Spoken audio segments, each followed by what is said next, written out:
आज का ये एपिसोड शुरू करने से पहले एक छोटी सी बात। क्या आप भी अपना पॉडकास्ट बनाने की सोच रहे हैं? तो एंकर ट्राई कीजिए। ये पॉडकास्ट बनाने का सबसे आसान तरीका है। नंबर एक, ये फ्री है। नंबर दो, इसमें कई सारे ऐसे टूल्स हैं जो आपको अपने फोन और कंप्यूटर पर रिकॉर्ड और एडिट करने की फैसिलिटी देते हैं। नंबर तीन, आप अपने पॉडकास्ट को डिस्ट्रीब्यूट भी कर सकते हैं, जिससे इसे स्पॉटिफाई और दूसरे प्लेटफॉर्म पर सुना जा सके। तो डाउनलोड कीजिए फ्री एंकर ऐप या विजिट कीजिए anchor.fm पर अपना पॉडकास्ट स्टार्ट करने के लिए। ये तो थी एक छोटी सी जानकारी, और अब शुरू करते हैं एपिसोड का सिलसिला। तो आज के एपिसोड में लीजिए सुनिए सूर्यकांत त्रिपाठी निराला के लिखे उपन्यास भक्त प्रहलाद का चतुर्थ परिच्छेद, विजय और प्रहलाद जन्म, मेरी यानी समीर गोस्वामी की आवाज में। हिरण्यकशिपु के तपस्या के लिए राज्य से निकल जाने के बाद राज्य पर जो जो विपत्तियां आई थीं, जिनका सामना दैत्यों को करना पड़ा था, जिनकी मार न सह सकने के कारण राज्य की ये दशा हुई थी, शुरू से अंत तक सब हाल सेनापति ने हिरण्यकशिपु को सुनाया। सेनापति ने कहा, दैत्यराज, दिल का हौसला दिल ही में दबा रह गया। हमारी सेना से देवताओं की सेना दूनी थी, इसीलिए हम कुछ सेना सहायता के लिए बचाकर रख नहीं सके। देवताओं की सेना काफी संख्या में मदद के लिए रख छोड़ी गई थी। हमारी थकी सेना पर देवताओं की नई सेना का आक्रमण हमारी हार का कारण हुआ, नहीं तो हम हरगिज न हारते। महाराज, बड़े दुख के साथ कहना पड़ता है कि महारानी कयाधु की भी हम लोग रक्षा नहीं कर सके। इंद्र ने कैद करके साथ ही लेता गया है। रानी के कैद हो जाने की बात सुनते ही हिरण्यकशिपु की भौहें तन गईं, आंखों में खून उतर आया। मारी क्रोध के उसके होठ कांपने लगे। देवताओं से बदला लेने और कैद से अपनी रानी को छुड़ाने के लिए वो तत्काल तैयार हो गया। सेनापति से कहा, सेनापति, हमारी सेना इस समय कहाँ और किस अवस्था में है? क्या तुम उसका कोई पता रखते हो? सेनापति ने कहा, महाराज, देवताओं के भय से आपकी सेना जंगलों में इधर उधर छिपी पड़ी है। सब दैत्य आपके आने की बाट जोह रहे हैं। मैं तो पास ही के जंगल में छिपा था, रोज एक बार यहां छिपकर चक्कर लगा जाता था। हमेशा देवताओं की नजर बचाकर रहना पड़ता है। आज आप आ गए, अब हमें कोई डर नहीं रहा।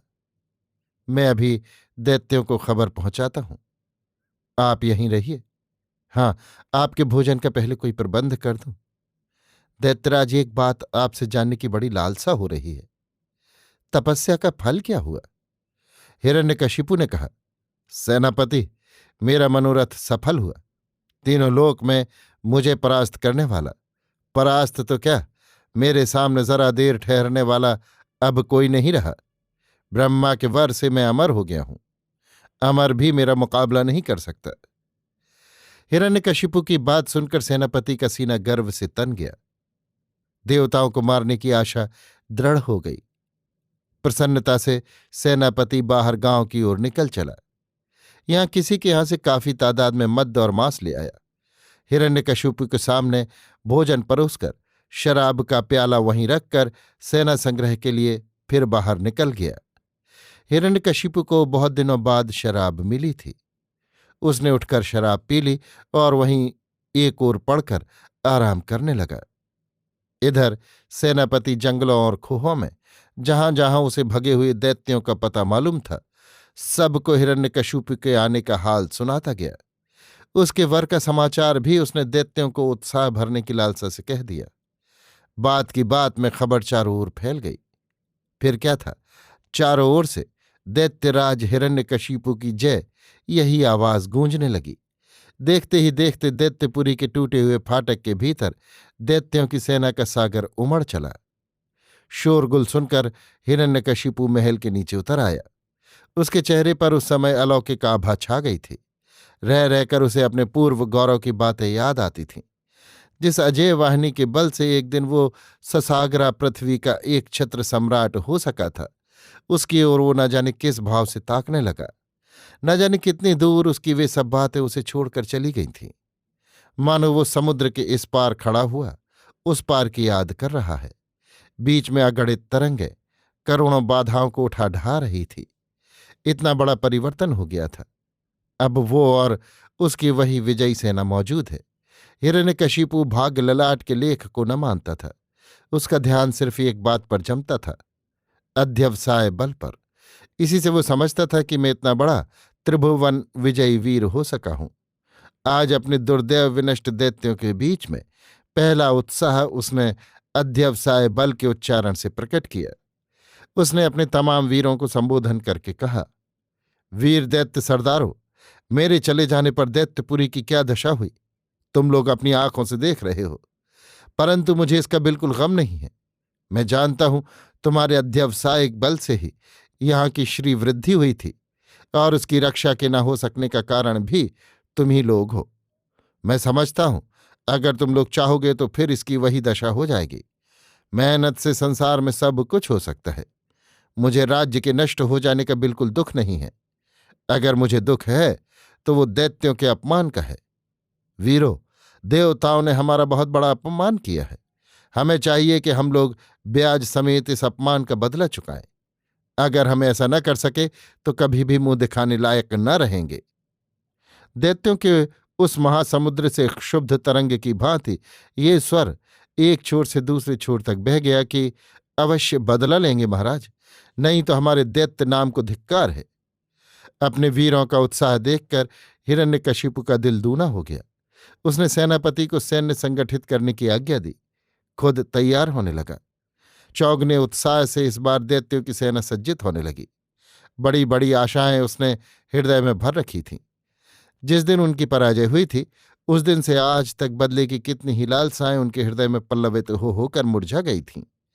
हिरण्यकशिपु की बाट जोहते हुए आज तक कितनी ही उत्सुकताओं को निराशा में बदल जाना पड़ा था। हृदय का उभार हृदय का भार बन गया था। परंतु आज की सार्थकता में वे सब भावनाएं सप्राण सी होकर दैत्य सेना में स्फूर्ति संचार कर रही थीं। आज अपने विजयी वीर को प्राप्त कर दैत्य सेना में अदम्य साहस आ गया था। दैत्यों की विशाल सेना क्षण भर में देवताओं का नाम निशान मिटा देना चाहती थी। हिरण्यकशिपु को अपने साथ देखकर दैत्य सेना में हजारों गुना उत्साह बढ़ गया था। मानो एक साधारण सैनिक भी उस रोज हिरण्यकशिपु हो गया हो। देवताओं को जब मालूम हुआ कि दैत्य सेना स्वर्गलोक की ओर बढ़ती चली आ रही है, तब उन्होंने इसका उपाय निकालने के लिए अपने सेनापति कार्तिक और जयंत आदि को बुलाया। आपस में सलाह मशविरा होने लगा। पहले हर एक की सम्मति अलग अलग हुई, एक दूसरे से न मिली। किसी ने कहा हम असंगठित हैं, हम पर एकाएक चढ़ाई हुई है, इसलिए चलो भाग चले। किसी ने कहा नहीं, बिना लड़े हुए स्वर्ग का अधिकार कैसे छोड़ दें। किसी ने कहा कुछ दिनों के लिए संधि कर ली जाए तो क्या बुरा है। दैत्य बेवकूफ और गंवार हैं, उनसे मिलकर उन्हें लौटा देना कोई बड़ी बात नहीं है। इसी तरह आपस में बातचीत हो रही थी कि एक सिपाही ने आकर खबर दी कि दैत्यों की सेना फाटक पर आकर डट गई है। अब फाटक टूटना ही चाहता है, जो उपाय करना हो कीजिए। देवताओं को बहुत जल्द सजकर मैदान में आने के लिए कार्तिक ने आज्ञा दी। परंतु जब तक देवता गण सजकर तैयार होने लगे तब तक दैत्य सेना फाटक तोड़कर स्वर्ग द्वार के भीतर आ गई। चारों ओर कोहराम मच गया। देवता अभी सज्जित भी न होने पाए थे। किसी के सिर पर मुकुट नहीं, किसी को कमर कसने का भी समय नहीं मिला। दैत्य सेना गारद के भीतर घुस गई।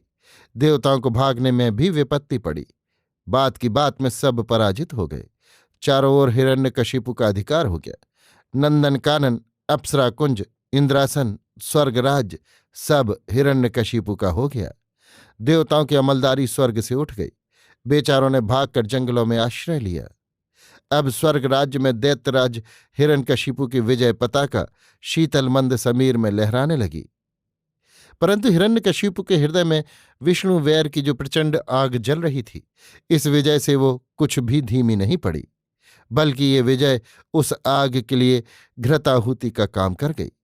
उसकी ज्वाला और भी हजारों लपटों के साथ प्रज्वलित हो उठी। प्रतिहिंसा का जहर रोम रोम से निकलने लगा। हिरण्यकशिपु के लिए क्रोधाग्नि में इस तरह धधक कर जलने के सिवा और कोई चारा ना था, क्योंकि विष्णु उसके लिए एक विषम समस्या उपस्थित कर रहे थे। जिनका न कहीं पता था न मिलने की कोई उम्मीद। ये सब बहुत सोच विचार कर हिरण्यकशिपु ने एक निहायत लाजवाब नुस्खा अपने दर्द का आप ही तैयार कर लिया। उसने चारों ओर ये ऐलान करवा दिया कि जो कोई राज्य में विष्णु की पूजा करेगा, पूजा तो क्या, उसका नाम भी अगर किसी ने लिया तो अपनी जान की खैर न समझे, उसे तत्काल फांसी दे दी जाएगी। इस कठोर आज्ञा को सुनकर सारी प्रजा थर्रा गई, परंतु राजाज्ञा की अवहेलना करने की शक्ति किसी में न थी। अतः कुछ दिनों तक के लिए विष्णु पूजा का बाहरी आडंबर एक तरह से बिल्कुल उठ गया, केवल स्मरण मात्र रह गया। वासव विजयी वीर हिरण्यकशिपु के दिल में आया कि अब चलकर अपने किले की मरम्मत कराए। राजाओं महाराजाओं का ख्याल उठने भर की देर होती है, उसके पूरा होने में जरा भी विलंब नहीं होने पाता, और फिर हिरण्यकशिपु का ख्याल किसी ऐसे वैसे राजा का ख्याल न था। उसके जितने सभासद थे सबने एक स्वर से इस प्रस्ताव का अनुमोदन किया। हिरण्यकशिपु स्वर्ग राज्य से अपनी राजधानी चला आया और नामी कारीगरों को बुलाकर अपने किले की मरम्मत कराने लगा। इस बार स्वर्ग राज्य की सारी बनावट और सजावट वो अपनी आंखों देख आया था, इसलिए प्रतिद्वंदितावश वो स्वर्ग से बढ़कर अपना किला बनवाने लगा। हिरण्यकशिपु की विजय के पश्चात रानी कयाधु, पुरोहित और उसके पुत्र, जितने सब भाग्य की ताड़ना से तितर बितर हो गए थे, सब उसके पास आ गए। सबके हृदयों में हिरण्यकशिपु को देखकर अपार आनंद सागर तरंगे मारने लगा। मुद्दतों से मुरझाए हुए जीवन कुंज लहलहे और हरे भरे हो गए। अपने प्यारे बच्चों को गोद में उठा हिरण्यकशिपु ने बड़े स्नेह से उनकी राजी खुशी पूछी। पुरोहित से सानंद मिलकर रानी कयाधु की ओर जब उसने दृष्टि फेरी, तब हृदय हर्ष से उत्फुल्ल हो उठा। चिंताएं दूर हो गई, क्षण भर में मुख पर दूनी रोशनी आ गई। पतझड़ के बाद जैसे डालियां नए कोपल लेती हैं, आशा के कुल कोमल पल्लव रानी को देखते ही मानो बसंत समीर की सुखद गोद में झूमने लहराने लगे। दैत्य परिवार आज फिर अपने पूर्व सुख और पूर्व पदवी पर आसीन हो गया। दैत्य राज्य हिरण्यकशिपु ने सुख से अपनी राजधानी को आबाद किया। रानी कयाधु 4 पुत्र रत्नों की माता थी। सबसे बड़े पुत्र का नाम आह्लाद, उससे छोटे का अनहुलाद, सहलाद, फिर प्रहलाद। प्रहलाद अपने छोटे भाइयों में सबसे छोटे थे। प्रहलाद का जन्म दैत्य कुल के लिए एक बड़ी विचित्र दुर्घटना हुई। जहां तमोगुण की प्रधानता थी, जहां सुरा और मांस सबसे उपयोगी भोजन थे, उसी वंश में प्रहलाद जैसे सदा ही ईश्वर चिंतन में लीन रहने वाले भक्त शिरोमणि का जन्म होना खास तौर से एक बड़ी विचित्र बात थी। परंतु परमात्मा की सृष्टि में कहीं कहीं अनहोनी भी होकर ही रहती है। दैत्य कुल में प्रहलाद का जन्म एक ऐसी ही अनहोनी हो गई थी, परंतु इसमें भी ईश्वर का एक बहुत बड़ा रहस्य छिपा हुआ था। जिस हिरण्यकशिपु के हृदय में विष्णु द्वेष एक क्षण के लिए भी नहीं मिटता था, उसी के यहाँ प्रहलाद जैसे एक परम विष्णु भक्त का जन्म हुआ। ये दैवी रहस्य नहीं तो और क्या है। इसी ढंग से परमात्मा दैत्य कुल को शिक्षा और सुबुद्धि देना चाहते थे। बड़ी बड़ी आत्माएं जब आती हैं, तब उनके अनेक लक्षण पहले से ही जाहिर होने लगते हैं। बुद्धिमान जन उन लक्षणों से ताड़ जाते हैं कि फल शुभ होगा। प्रहलाद के जन्म के संबंध में भी ऐसा ही हुआ। जब ये गर्भवास में थे, तब रानी कयाधु के मुखमंडल से एक अपूर्व ज्योति निकल रही थी। उसे देखकर ही नारद समझ गए थे कि रानी के गर्भ में जो संतान है, उससे स्वर्गीय प्रकाश अवश्य निर्गत होगा। रानी कयाधु उन दिनों अनेक प्रकार की देवी शक्तियां देख रही थीं। कभी वे देखती, स्वप्न में उन्हें घेर कर देवियां उनसे वार्तालाप कर रही हैं। कभी देवताओं के दर्शन होते, कभी शीतल सुगंध मंद मंद वायु में गूंजती हुई बड़ी ही मधुर ध्वनि दूर से आती सुन पड़ती। कभी सुरकन्याएं उन्हें घेर कर नाच रही हैं। इस तरह के दर्शनों से रानी के मन में अनेक प्रकार की शंकाएं तरंगे मारने लगी थीं। उन्होंने सोचा, कहीं ऐसा तो नहीं कि कोई देवता मेरे गर्भ में जन्म लेने के लिए आया हो। हिरण्यकशिपु से ये बातें कह देने के लिए उनकी इच्छा तो थी, परंतु उसका क्रूर स्वभाव उनका जाना हुआ था, इसलिए कहते घबराती थी कि कहीं ऐसा न हो कि दैत्यराज गर्भ ही नष्ट करने की आज्ञा दे बैठे। इसी डर से दैत्यराज से उन्होंने अपने स्वप्न दर्शन आदि की बातें छिपा रखनी ही उचित समझी। लेकिन दृष्टि की शंका किसी तरह हृदय से दूर न होती थी, बल्कि दिन ब दिन वो बढ़ती ही जाती थी। जब हृदय का बोझ असह्य हो गया, तब छिपाकर उन्होंने कुल पुरोहित को बुला ये सब हाल उनसे कह दिया और इसका फल जानना चाहा। उन्होंने अमंगल की शंका को निर्मूल कर देने के विचार से ही कुलपुरोहित से ये सब कहा था। कुलपुरोहित अजीब ढंग के आदमी थे। ये रहते तो दैत्य कुल के बीच में, परंतु दैत्यों के दुर्गुण इनमें छू भी न गए थे। कमल के पत्ते पर के पानी की तरह ये उस कुल के पुरोहित होते हुए भी उसके दुर्गुणों से हमेशा बचे रहते थे। यथार्थ ब्राह्मण की तरह से उस वंश की सदा ही मंगल कामना किया करते थे। और सबसे मजेदार बात तो ये थी कि जिस विष्णु से दैत्यराज का बांसों बैर था, वही विष्णु इनके पूज्य इष्ट देवता थे। लेकिन थे ये इतने गहरे कि किसी दैत्य को इनकी थाह न मिलती थी। सबको यही विश्वास था कि हमारी तरह हमारे पुरोहित जी भी विष्णु को कहीं पा जाएं तो अपने मंत्र बल से कच्चा ही खा जाएं। इधर पुरोहित जी का ये ख्याल था कि बहती लहरों को रोकना मूर्खता है। इसका नतीजा यही होता है कि रोकने वाले को मुफ्त में उन लहरों के धक्के सहने पड़ते हैं। इसलिए सोचते थे कि जो बह रहा है उसे तब तक बहने ही देना उचित है जब तक वो खुद बाहर निकलने की इच्छा नहीं प्रकट करता। इस प्रकार से वे दैत्यों की इच्छा में कोई दखल न देते थे। इस तरह के विचित्र ढंग के पुरोहित जी ने जब रानी से समाचार सुने तब मारे आनंद के अधीर हो गए। उनकी आंखों से आंसू निकल आए। स्वप्न दर्शन की बातें सुनकर भविष्य संतान के संबंध में वे बहुत ही सच्चे निश्चय पर पहुंचे। उन्होंने कहा, आप अपनी सारी चिंताएं दूर कर दें। आपके गर्भ से परमात्मा की एक बहुत ही बड़ी विभूति प्रकट होगी। इस पुत्र रत्न से आपका तो मुख उज्ज्वल होगा ही, किंतु आपका वंश भी कृतार्थ और धन्य हो जाएगा।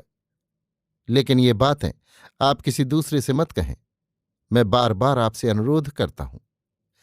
इस तरह रानी को सावधान कर कुलपुरोहित अपने घर चले गए। समय पूरा होने पर शुभ मुहूर्त में प्रहलाद का जन्म हुआ। इस समय देवताओं की दाहिनी भुजाएं फड़क उठी। देवपत्नियों के नूपुर अकस्मात मधुर ध्वनि से बज उठे।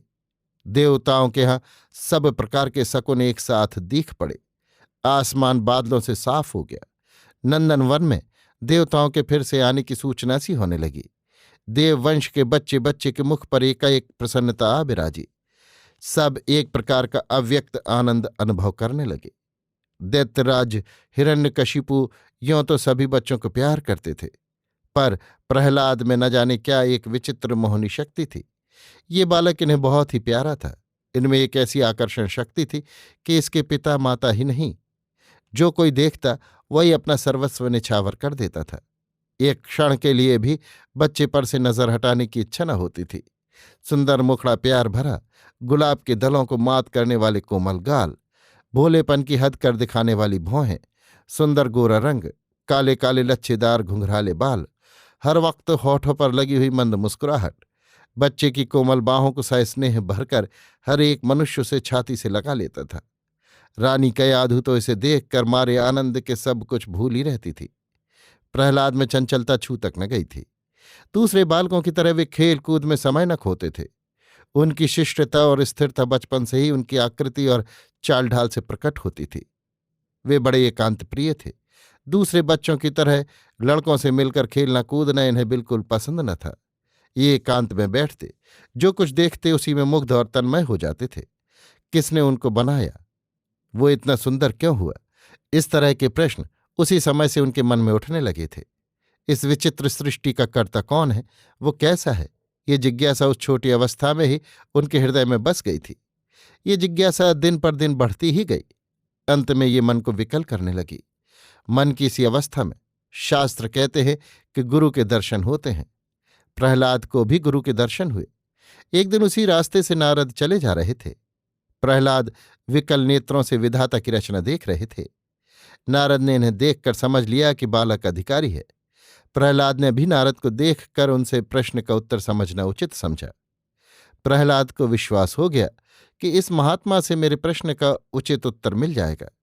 यही विचार कर जिज्ञासु की तरह उन्होंने मुनिवर से पूछा, भगवन, ये सब जो कुछ मैं देख रहा हूं क्या है? ये कहाँ से आता है और अंत में कहाँ जाकर ठहरता है? इसका उद्देश्य क्या है? नारद ने कहा, बेटा, इस तरह की जिज्ञासा से तुम इसका भेद न पा सकोगे। भगवान की इच्छा से ही इस सृष्टि की रचना, स्थिति और नाश होते रहते हैं। तुम उनकी शरण में जाओ, वे तुम्हें इसका अर्थ बतला देंगे। राम नाम के जाप करने से वे तुम्हें दर्शन भी देंगे। उनसे मिलकर उनके कार्य के संबंध में उन्हीं से पूछना, तब सब हाल मालूम हो जाएगा। ये कहकर नारद चले गए। उनकी बात प्रहलाद के दिल में बैठ गई। गुरु ने रुंधे हुए फव्वारे का मुख खोल दिया। प्रवाह बहने लगा।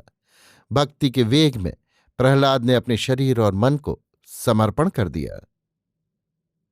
अभी आप सुन रहे थे सूर्यकांत त्रिपाठी निराला के लिखे उपन्यास भक्त प्रहलाद का चतुर्थ परिच्छेद, विजय और प्रहलाद जन्म, मेरी यानी समीर गोस्वामी की आवाज में।